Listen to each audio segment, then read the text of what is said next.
Sabrina is now setting herself up at the tea table, and we're going to start by, she's going to go through and demonstrate or hold up all the various utensils that she'll be using in performing the tea ceremony, and I'll give you a quick running commentary, and then she will perform the tea ceremony in quiet as intended, right? So she's now holding up and demonstrating for you the gaiwan, or covered tea bowl, which is used to steep the tea. So it's kind of an alternative to a teapot. It has a covered lid, a bowl, and a saucer. And in Chinese tea lore, these are symbolic of heaven, people on the earth, and then the earth below. So the bowl is the people between heaven and earth and links the two.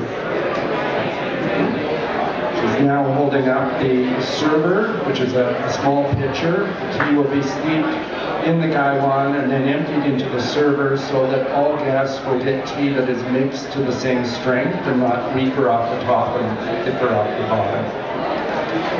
She's showing to you now a small teacup or tea bowl for consuming the tea.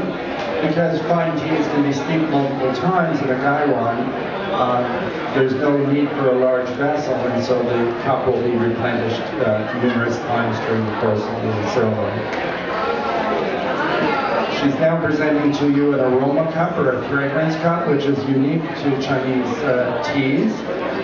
It is used to concentrate the aroma of the tea. So the tea will be first poured into the aroma cup, then decanted into the drinking cup, and we'll be able to use the tall cylindrical vessel to capture the aroma of the tea. Presenting now a saucer for serving the cup of tea to the guest. Tea jar. This contains the tea, and it's customary to present and let the guest examine the tea leaves that they will be consuming.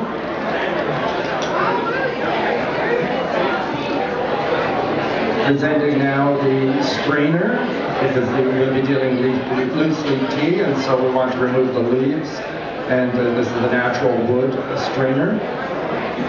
Tongs for sanitation, so that your hands don't come in contact with the drinking surface, but also because the surfaces get hot because they're small. A tea scoop for transferring tea into the bowl from the server, particularly in this case for large leaf teas. And another, I think that's the pick, right? The tea pick. If this were a teapot, the tea leaves might become wedged in the spout, and so we need a pick to sort of clear the spout from time to time. And this is a small scoop, which could be used for finer teas, could be used to stir the tea, to put the tea into the pot, etc., or into the gaiwan in this case. A cast iron kettle to heat the water or to have the hot water for the tea. A bowl for the waste.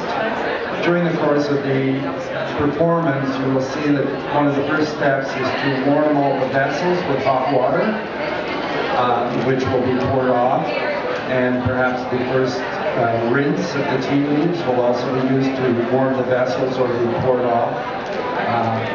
And so you need somewhere, of course, to pour your hot water. And a towel. We're wiping the bottom of the towel. So this is a table-style tea service. Later in the day, you can witness the Korea or Japanese tea services, which will be a floor-style tea service. So I will now turn off the mic and give your attention to Sabrina.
you.